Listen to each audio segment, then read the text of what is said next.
ये कैसा राम राज्य है जहाँ पर दारू की बोतल बिक रही है, जहाँ सिगरेट बिक रही है, जहाँ गुटखा बिक रहा है, ये पान मसाला, ये क्या है, तानसेन वगैरह, ये क्या बेच रहे हो और बिकवा भी रहे हो और मना भी नहीं कर रहे हैं। ये कैसा शासन है, ये कैसी नीतियां हैं कि आप खुद ही लोगों को जीवन बर्बाद करने के लिए ये सारी चीजें बिकवाने के लिए परमिशन दे रहे हो। क्यों बेचने दे रहे हो ये सारी चीजें? क्यों? आपके पास टैक्स इकट्ठा हो जाएगा और टैक्स के बाद फिर आप हॉस्पिटल खुलवाओगे। मतलब फिर हॉस्पिटल में कौन आएंगे? जे जिनने दो गुटखा खाया तो इनका जबड़ा खराब हो गया, इनको कैंसर हो गया, इनको माउथ का कैंसर हो गया, इनका लीवर खराब हो गया, इन्होंने किसी को ठोक दिया गाड़ी में, किसी का एक्सीडेंट कर दिया, फिर एक्सीडेंट होने के बाद मरी जा रहे हैं।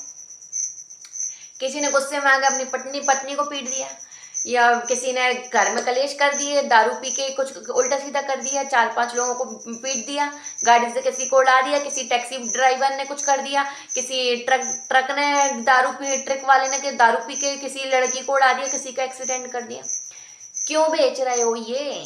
और फिर इनको बेचने के बाद फिर हॉस्पिटल खुलवा रहे हो, फिर उन्हीं हॉस्पिटल को फ्री में करवा रहे हो। तो मतलब पहले नदियों को गंदा करो, फिर नदियों को साफ करो खुद ही। तो नदियों को गंदा ही क्यों करना है? तो साफ करने की जरूरत नहीं पड़ेगी। कहने का तात्पर्य ये है कि ये सारी दुकानें बंद करो दमे। तो ये आप जैसे कि ये सारी चीजें खुद ही बिकवा रहे हो, फिर इन्हीं से टैक्स इकट्ठा कर रहे हो, खूब सारा टैक्स इकट्ठा हो रहा है और टैक्स इकट्ठा करके फिर आप हॉस्पिटल खुलवा रहे हो। हॉस्पिटल खुलवाने की जरूरत नहीं पड़ेगी क्योंकि ये सारे लोग जब जो हैं बीमार ही नहीं होंगे। आप भी कहोगे कि लोगों को एडिक्शन रहता है, तो एडिक्शन खत्म हो जाएगा। जब लॉकडाउन लगा था तो लॉकडाउन लगने के टाइम पर लोग बहुत सारी चीजें, उनकी जो आदतें थी वो उनको बंद करनी पड़ी। सब चीजें बंद थी ना, तो सब चीजों को उस चीज में एडजस्ट किया सबने।